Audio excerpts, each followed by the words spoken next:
I'm Ian, and what I think of when I hear archaeology is basically fossils forward down in the rocks. Yeah, so there's stuff in the earth that archaeologists get out. Good job.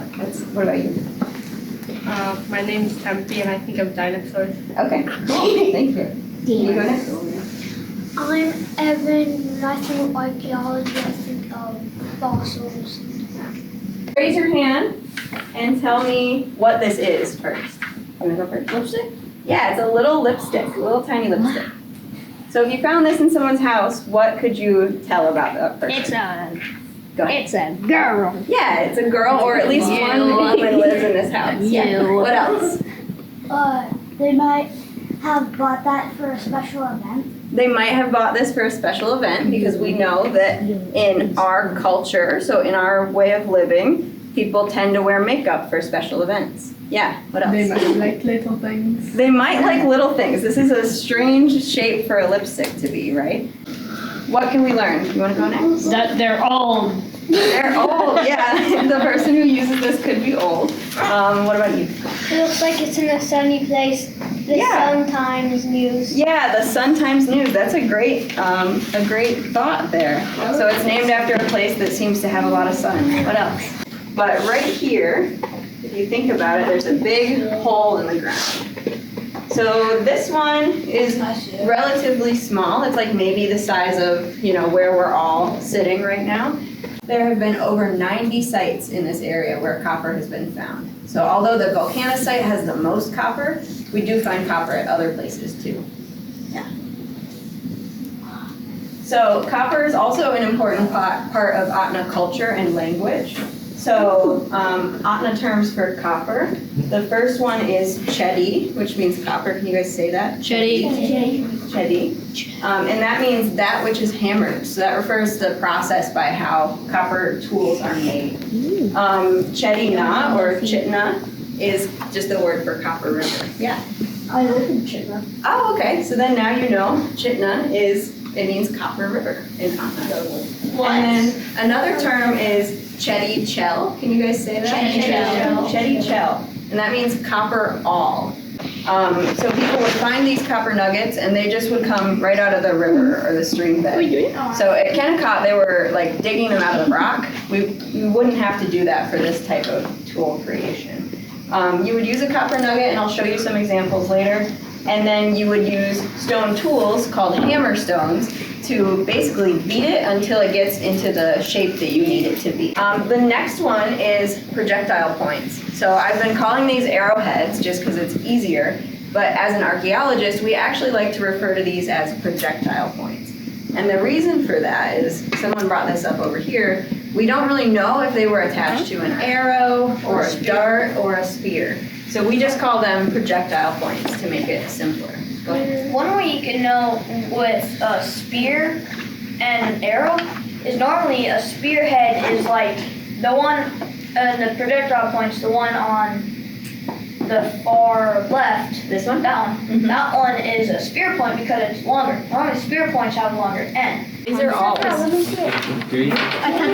said they look like darts because you can see the hammer marks in them. They're basically just for This one, I tried to give other stuff. Look. you cannot see one hand into a Take a hammer. look because of Right in that little crack. It holds. It's a secret. It's holding me. or projectile points. So there's this interesting theory that archaeologists think people at the site chose to use copper for this instead of like stone Wood. or wood. And so think about why that might be. What are some things about copper that might make it better? Sharp. It's sharp. You can sharpen it. Like here. So normally they were hammered. And then bow. So you have buh. Bro, I got 3 pokes. Buh. Okay. Hold up your hands. Okay. Oh. This is the B hand. So your B hand makes the B.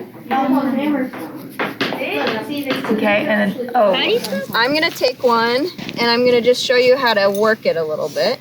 So I'm just gonna put it here on the sidewalk and I'm gonna take up my rock. What are these called? Does anyone know? Rock. Well, what term did we use? Cold hammer. Yeah, hammer stone, right? You're gonna hold it and you're gonna just hit it.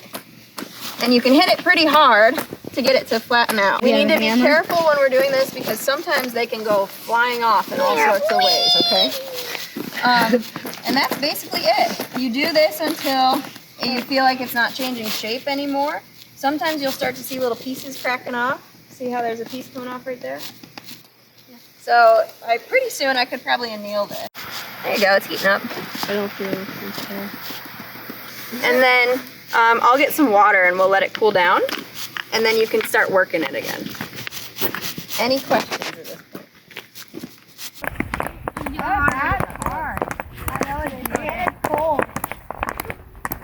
I'm getting little copper flakes on it. You let it feel like we're changing? Nope.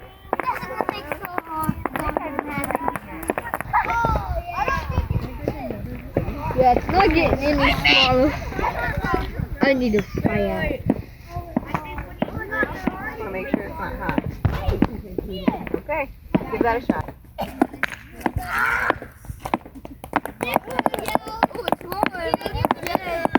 It's got warm water. I got warm that living in the winter, like the summer. This is not ready.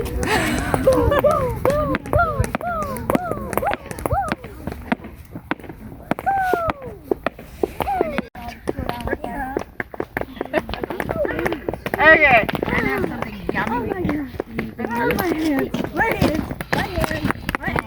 That is hard. I created a little hole in mine for the rope. I accidentally made a hole in mine. I wasn't supposed to make a hole in mine. Oh, I see it. Do you hear how loud that is? I do. Make sure you put your extra box. No. I need the light. Why does my toes hurt? I don't want to use the big rock. I don't want to use the big flat rock. I have a spot. Me. I go. Here. Sit right here.